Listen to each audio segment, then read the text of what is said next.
ನೀವು ಯಾವ ರ್ಯಾಂಕ್ ಅಲ್ಲಿ ನಿಂತ್ಕೋಬಹುದು? ವೀಕ್ಷಕರೇ, ಅಗ್ನಿ ಪರೀಕ್ಷೆಯ ಮತ್ತೊಂದು ಪ್ರೋಮೋದ ಅಪ್ಡೇಟ್ಗೆ ಸ್ವಾಗತ. ಬಿಗ್ ಬಾಸ್ಗಾಗಿ ನಡೆಯುತ್ತಿರುವಂತಹ ಅಗ್ನಿ ಪರೀಕ್ಷೆಯಲ್ಲಿ ಮೊದಲ ಸ್ಥಾನಕ್ಕಾಗಿ ಗುದ್ದಾಡಬೇಕಾ? ದಿನಗಳು ಕಳೆದಂತೆ ಒಬ್ಬರೊಬ್ಬರು ಎಲಿಮಿನೇಟ್ ಆಗುತ್ತಾ ಕುಸ್ತಿಯು ಕೂಡ ಅಷ್ಟೇ ಸ್ಟ್ರಾಂಗ್ ಆಗಿ ಆಗುತ್ತಿದೆ. ನಿರಂಜನ್ ಅವರು ಕಂಟೆಸ್ಟೆಂಟ್ಗೆ ಒಂದು ಟಾಸ್ಕ್ ಅನ್ನು ಕೊಡ್ತಾರೆ.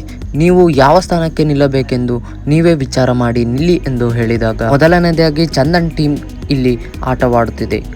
ಇಲ್ಲಿ ಅನನ್ಯ ಹಾಗೂ ಕುಮಾರಿ ಅವರು ಎರಡನೇ ಸ್ಥಾನಕ್ಕಾಗಿ ತುಂಬಾನೇ ಪೈಪೋಟಿಯನ್ನು ಕೊಡುತ್ತಿರುವುದು ನಾವು ನೋಡಬಹುದು.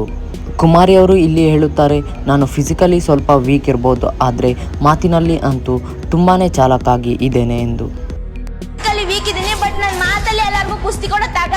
ನಂತರದಲ್ಲಿ ಕಿರಣ್ ಅವರು ಹೇಳ್ತಾರೆ, ನಾನು ಕುಮಾರಿಗೆ 4ನೇ ಸ್ಥಾನ ಕೊಡುತ್ತೇನೆ ಎಂದು. ಅದಕ್ಕೆ ರಿಯಾಕ್ಟ್ ಮಾಡಿದಂತಹ ಕುಮಾರಿಯ ಮಾತುಗಳನ್ನು ಕೇಳಿ ಜಡ್ಜಸ್ಗಳು ತುಂಬಾನೇ ಶಾಕ್ ಆಗಿ ಹೋಗುತ್ತಾರೆ.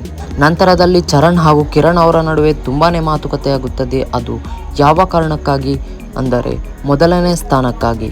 ಇದಿಷ್ಟು ಪ್ರೋಮೋದ ಅಪ್ಡೇಟ್ ಆಗಿದ್ದು, ಮುಂದಿನ ಪ್ರೋಮೋದ ಅಪ್ಡೇಟ್ಗಾಗಿ ನಮ್ಮ ಪೇಜನ್ನು ತಪ್ಪದೇ ಸಬ್ಸ್ಕ್ರೈಬ್ ಮಾಡಿಕೊಳ್ಳಿ.